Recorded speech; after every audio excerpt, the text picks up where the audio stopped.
minacce e poi un pugno al volto. Sindacati e personale delle ferrovie fortemente preoccupati dopo che un capotreno è stato aggredito martedì scorso alla stazione di Venezia Santa Lucia. E Venezia è sempre più ostaggio di borseggiatori aggressivi e violenti. A denunciarlo l'associazione Cittadini Non Distratti, che lancia un appello alle istituzioni perché si intervenga con urgenza.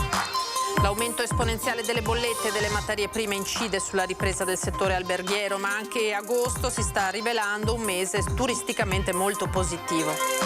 Jesolo, alta marea anomala e onde hanno eroso la spiaggia e creato nella Batigia un gradino di mezzo metro di dislivello. Stessa sorte a Eraclea e Isola Verde. L'assessore alla mobilità Boraso denuncerà il consigliere di municipalità Michele Boato dopo il blitz con spray rosso per segnalare la pericolosità del passaggio ciclabile tra via Piave e via Cavallotti a Mestre. Anche l'ex consigliere comunale Maurizio Crovato, residente in centro storico, interviene nel dibattito sullo spopolamento di Venezia, un problema grave da oltre 70 anni. Subito un big match per il Venezia, superata l'emergenza Covid. Domani sera al Penzo gli arancio-nero-verdi avranno di fronte il Genoa tra le principali candidate al ritorno in Serie A. Buonasera, ben ritrovati in diretta edizione di Venezia dei nostri telegiornali. Partiamo dalla cronaca e dall'episodio del capotreno aggredito con un pugno in faccia e sputi. I sindacati sono furenti, interventi urgenti chiedono per la sicurezza del personale. Offese, minacce e poi un pugno al volto. Sindacati e personale delle ferrovie fortemente preoccupati dopo che un capotreno è stato aggredito martedì scorso alla stazione di Venezia Santa Lucia. Ore 6:48 prima della partenza del Frecciargento per Milano. 4 ragazzi pizzicati in un vagone senza biglietto sono stati fatti scendere dal treno per i normali controlli. All'ennesima richiesta di esibire il titolo di viaggio hanno accerchiato il caposervizio e il capotreno. A quest'ultimo, uno dei 4, ha sferrato un pugno al volto, 15 giorni di prognosi con una ferita da suturare con dei punti. I sindacati da tempo denunciano una situazione insostenibile e in rapido deterioramento tanto a bordo dei convogli quanto nelle stazioni. Come segreterie regionali da tempo chiediamo maggior tutele e maggior sicurezza per il personale frontline, sia di bordo che nelle stazioni. Chiediamo anche azioni immediate e mirate che possono evitare situazioni potenzialmente pericolose per tutto il personale. Le segreterie regionali del Veneto chiedono con forza azioni immediate e concrete che possano ridurre inconvenienti ed aggressioni, nonché una maggiore presenza a bordo da parte delle forze dell'ordine. È un ulteriore significativo segnale affinché le autorità istituzionali e l'azienda intervengano come richiesto da tutte le sigle sindacali per creare tavoli congiunti dedicati sulla sicurezza.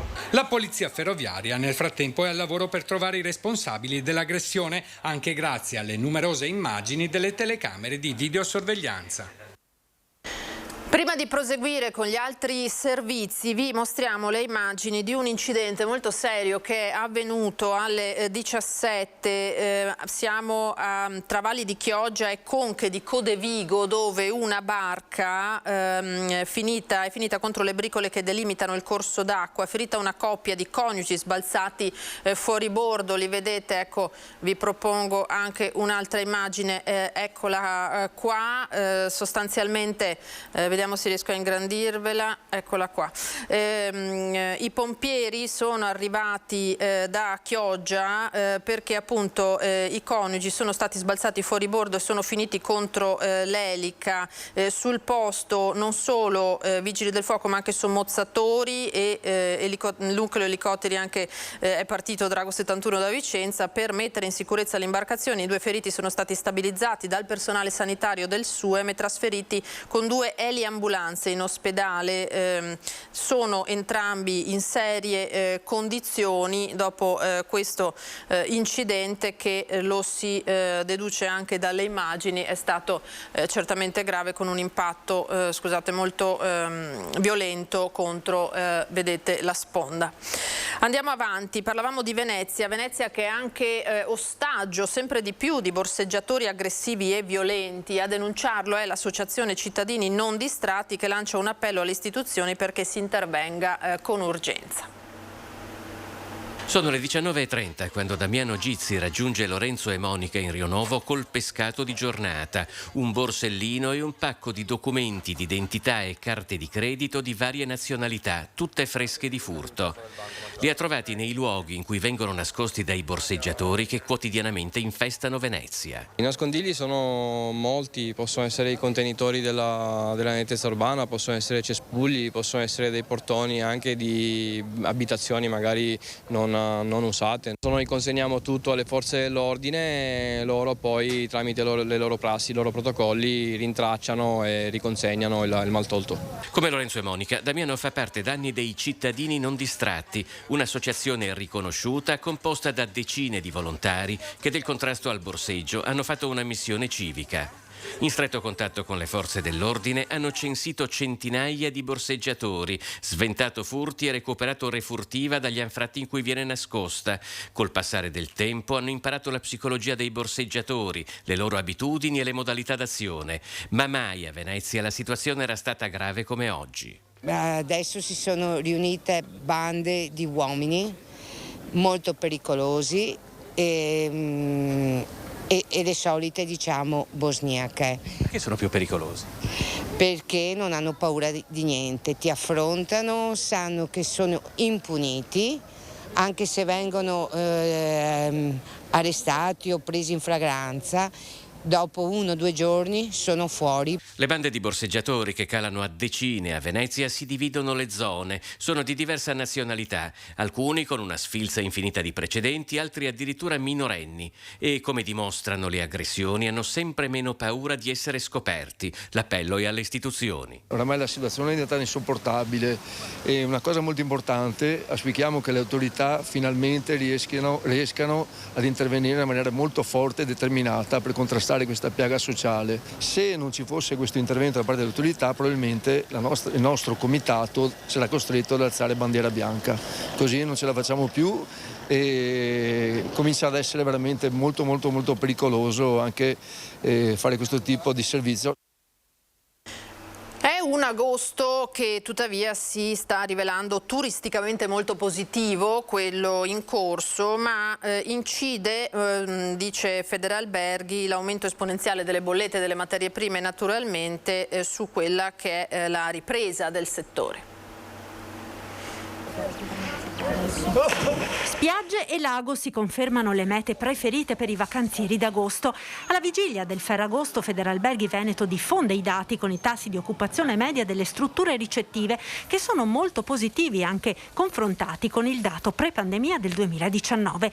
Sulla costa veneta in particolare occupate oltre l'85% delle stanze contro il 76% del 2019. Turisti soprattutto italiani 27% come sempre del resto in agosto, tallonati da tedeschi 23% e austriaci 14%. E quest'estate in media ci si ferma una notte in più rispetto all'anno scorso.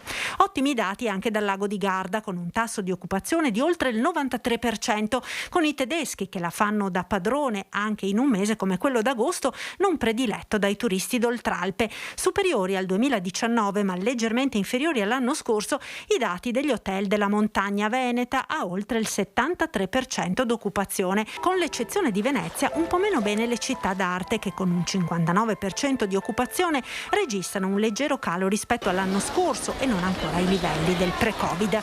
Calo di presenze condizionate dal grande caldo delle ultime settimane che ha allontanato i turisti dalle città dirottandoli verso località più fresche, come dalle difficoltà operative degli aeroporti internazionali, anche se complessivamente gli ultimi 4 mesi sono stati buoni. Comunque non è tutto oro quel che luccica. Secondo Federalberghi Veneto è prematuro un eccessivo ottimismo perché sarà difficile anche un totale recupero dei livelli di occupazione delle strutture pre-pandemia, con gli alberghi che devono fare comunque i conti con l'aumento dei costi delle materie prime e dell'energia e la carenza di personale.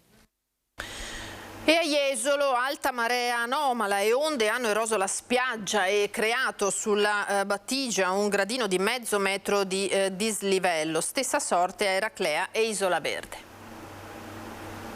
Le conseguenze della mareggiata fuori stagione del 9 agosto sono ancora evidenti nel litorale veneziano, i danni ancora da quantificare. Nella battigia delle spiagge di Jesolo le onde hanno eroso e creato uno scalino che supera il mezzo metro, il fenomeno più esteso dalla stabilimento Torino 1 e Villaggio Marzotto verso l'area della Pineta. Alcuni stabilimenti hanno dovuto rimuovere la prima fila di ombrelloni.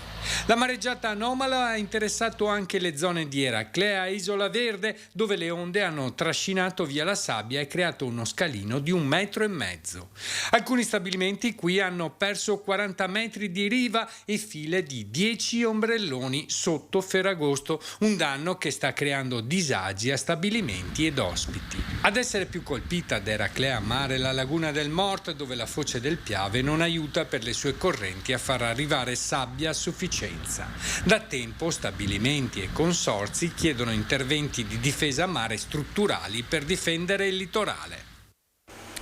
Avvio dell'esodo di Ferragosto senza criticità e solo con qualche rallentamento. Parliamo delle strade, rallentamento tra Padova Est e l'inizio del passante di Mestre in entrambe le direzioni. Il fine settimana lungo sta favorendo partenze cadenzate e gli spostamenti risultano spalmati su più giornate senza concentrazioni che possano mettere sotto pressione la viabilità autostradale. Condizioni simili potranno verificarsi in direzione Milano ancora domani e poi di nuovo martedì mattina a causa della ripresa del traffico feriale del transito dei mezzi pesanti fermi da venerdì pomeriggio.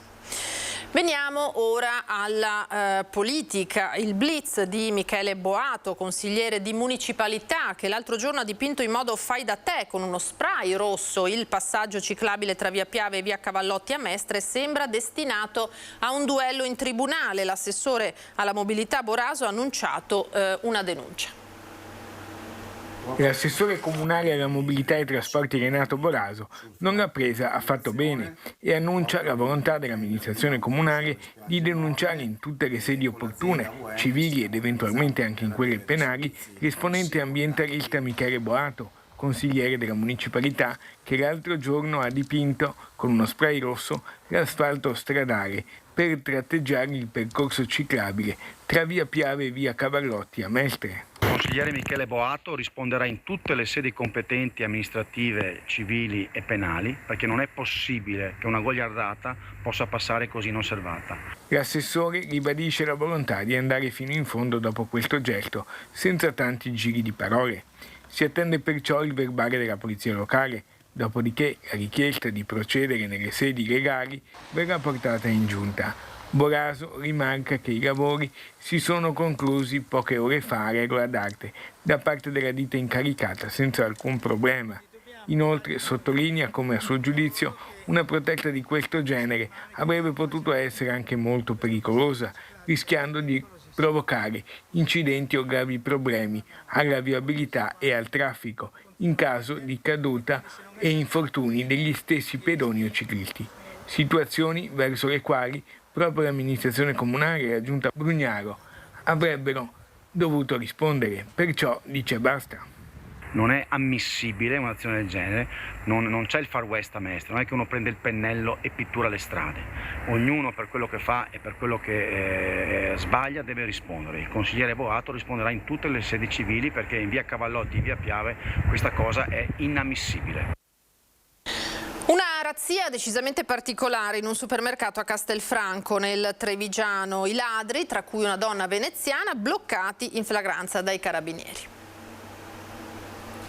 Quando i carabinieri li hanno fermati all'uscita di un supermercato di Castelfranco dopo la razzia, con lo zaino carico di 8 bottiglie di champagne pregiato, valore 800 euro in tutto, la risposta di una 33enne veneziana è stata pronta. Volevamo farci un bagno nello spumante. Non è bastato per evitare che la donna, il compagno 38enne e un complice 50enne venissero arrestati. Oltre allo champagne, destinato evidentemente ad essere rivenduto, avevano appena rubato anche delle scarpe sportive. Nella loro auto inoltre i militari hanno trovato svariati coltelli e occhiali da sole, altra razzia di giorni precedenti, come confermato dai sistemi di videosorveglianza che li avevano già immortalati in azione. Una piccola banda con precisi ruoli. La donna sceglieva le bottiglie da asportare per poi passarle al convivente che provvedeva a rimuovere il dispositivo antitaccheggio con una pinza. Infine, il terzo componente trasportava tutto nello zaino contenente le bottiglie asportate. Fin quando non sono intervenuti i carabinieri e invece di fare il bagno nello champagne si sono ritrovati davanti al giudice per la convalida dell'arresto, puntualmente arrivata in tribunale a Treviso. Il giornalista e scrittore Maurizio Crovato, residente in centro storico, interviene nel dibattito sullo spopolamento di Venezia, un problema, spiega, comune a molte capitali europee. Ecco alcune proposte concrete per cercare di invertire la rotta. 49.999 sembra quasi diventato un numero magico o cabalistico. Il problema c'è ed è grave, in realtà è cominciato 71 anni fa con la perdita di residenti e di abitanti. Venezia aveva oltre 174.000 abitanti, il centro storico ridotti oggi a più di un terzo. E cosa significa? Significa intanto che è un problema nazionale e internazionale. Facciamo i dovuti paragoni. Parigi, per esempio. Parigi negli ultimi anni ha perso 500.000 di abitanti. Il giornalista e scrittore Maurizio Crovato è ancora uno dei pochi veneziani doc rimasti a vivere in Laguna. Da storico della città ha fatto un'interessante ricerca, rapportando la situazione di Venezia a quella di altre grandi città, sia a livello nazionale che internazionale. Il sindaco del 16° arrondissement dice che nell'800 la sua comunità aveva oltre 300.000 abitanti, oggi sono poche migliaia, problemi veramente analoghi. Cosa fare a Venezia? Più di qualcuno, oggi ho visto lo psichiatra Crepet che dice: ma veneziani, vi siete guardati voi? Siete sempre lì che vi lamentate, fate i queruli. Primo obiettivo, ristrutturare le case pubbliche. Non è possibile che Venezia abbia oltre 10.000 case pubbliche, l'Ater, e ha il record nazionale di case vuote, 2.500, perché devono essere ristrutturate oppure semplicemente sono state abbandonate. Questa è una vera vergogna. La seconda cosa, una città che, un centro storico medievale che ha circa 40.000 appartamenti, abbia 7.700 bed and breakfast abusivi esclusi. Crovato ne fa anzitutto una questione di coerenza. Giustamente Crepet dice: ma veneziani, voi cosa fate per la vostra città? Ecco, io ho assistito a manifestazioni, per esempio Mino Vadomia nel 2017, dove tra i manifestanti c'erano ovviamente possessori di bed and breakfast, persone che non sono molto coerenti, che avevano venduto i loro appartamenti agli annessi, ai vicini degli alberghi. Ecco, una cosa è protestare, una cosa è essere coerenti con se stessi. E a Venezia i rincarichi del biglietto per visitare i musei civici dell'area marciana e la modalità di nomina del nuovo direttore della Fondazione Musei Civici entrano nel dibattito politico. È un'estate movimentata quella dei musei civici veneziani, non solo per le frotte di turisti che li attraversano tutti o quasi. Già al centro di polemiche politiche per le riaperture a rallentatore e a macchia di leopardo una volta terminato il lockdown, i musei civici sono ora nuovamente in primo piano, innanzitutto per l'aumento del biglietto. Da settembre per visitare le esposizioni in area marciana si passa da 25 a 30 euro più uno di prevendita. È vero che tra Palazzo Ducale e Museo Correr c'è parecchio da vedere, ma si tratta comunque di un ritocco che rende il biglietto il più caro d'Italia e probabilmente d'Europa. Un ritocco che però non sappiamo se poi porterà anche a dei maggiori servizi per i visitatori, per gli utenti, per gli studiosi che si approcciano appunto allo studio della storia veneziana e che trovano nelle collezioni e nei servizi, o dovrebbero trovare nei servizi offerti dalla Fondazione, un supporto, oppure se sono aumenti che andrebbero a migliorare una situazione laboriale interna molto complicata. Settembre sarà anche il mese in cui Gabriella Belli cesserà la direzione della Fondazione dei Musei Civici Veneziani, un patrimonio di 11 musei con 700.000 opere d'arte. Noi chiediamo, e lo abbiamo chiesto ad esempio attraverso un'interrogazione, che la figura che andrà a sostituirla sia selezionata con un bando pubblico, una modalità di selezione ormai utilizzata da tutte le istituzioni più importanti, pubbliche e private, anche perché l'attuale statuto della Fondazione prevede che questa scelta sia fatta dal Consiglio d'amministrazione, ma sappiamo benissimo che il Consiglio d'amministrazione è sostanzialmente monopolizzata dalla figura del sindaco di Venezia, che in questi 7 anni ha dimostrato di non aver nessun interesse per valorizzare un patrimonio così importante. Cambiamo tema. Agosto 1932, agosto 2022, la Mostra Internazionale d'Arte Cinematografica di Venezia festeggia in questi giorni i suoi primi 90 anni dalla prima edizione. Settimane di proiezioni dal 6 al 21 agosto sulla terrazza dell'Hotel Excelsior per un'edizione a cui partecipò all'esordio un pubblico di ben 25.000 persone all'aperto, di cui ben 17.000 paganti. Una manifestazione che vide la presenza di tanti veneziani, oltre agli ospiti che già in quel periodo arrivavano al Lido da tutto il mondo, ma soprattutto un evento che per la prima volta nel mondo diede al cinema la dignità di arte. In questi giorni la Mostra Internazionale d'Arte Cinematografica di Venezia, organizzata dalla Biennale di Venezia, festeggia i 90 anni della sua prima edizione del 1932. La Biennale nel 95, con la prima mostra d'arte figurativa, anche se è stata fondata nel 93, ha portato nel mondo una formula nuova, che è quella del più grande luogo di diplomazia culturale e di dialogo fra i paesi.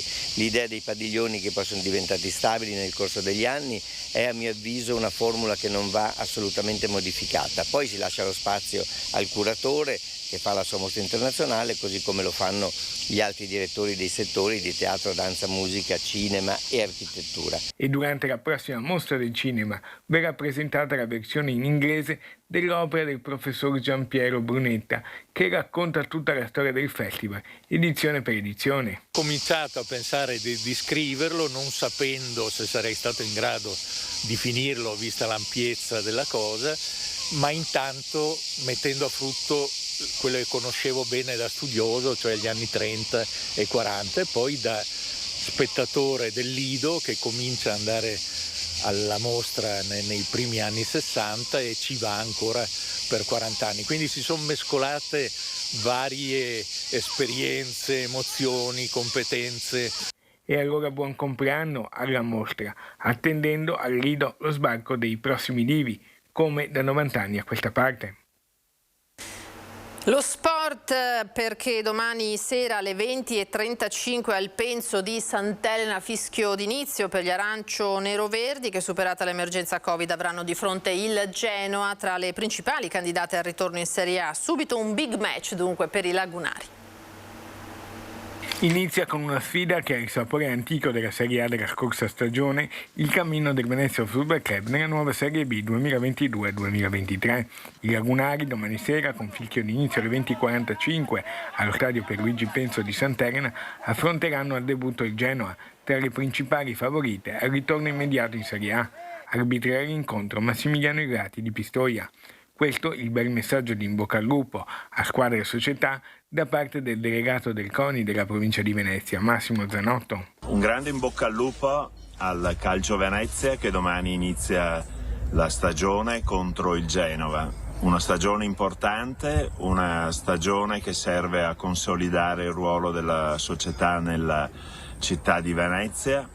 Un campionato di Serie B che si presenta molto difficile per la qualità delle squadre. La gara sarà in posticipo del primo turno di Serie B, iniziato venerdì sera con il pareggio tra Bari e Parma per 2-2 e che oggi prosegue con le altre partite. Gli arancio-nero-verdi hanno superato l'emergenza Covid, si sono negativizzati infatti tutti i 13 giocatori e staff risultati positivi prima della partita di Coppa Italia contro Ascoli. La società arancio-nero-verde darà il massimo per conquistare i tifosi e per porsi ancora al centro dell'attenzione di tutti i cittadini.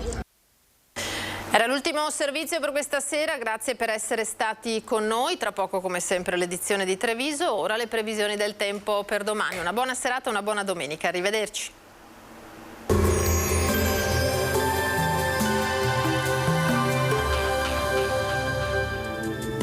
Bentrovati al meteo. Condizioni di tempo stabile grazie all'aumento, sia pure temporaneo, della pressione atmosferica, che poi lunedì lascerà spazio ad una perturbazione. Intanto il dettaglio di domenica 14 agosto.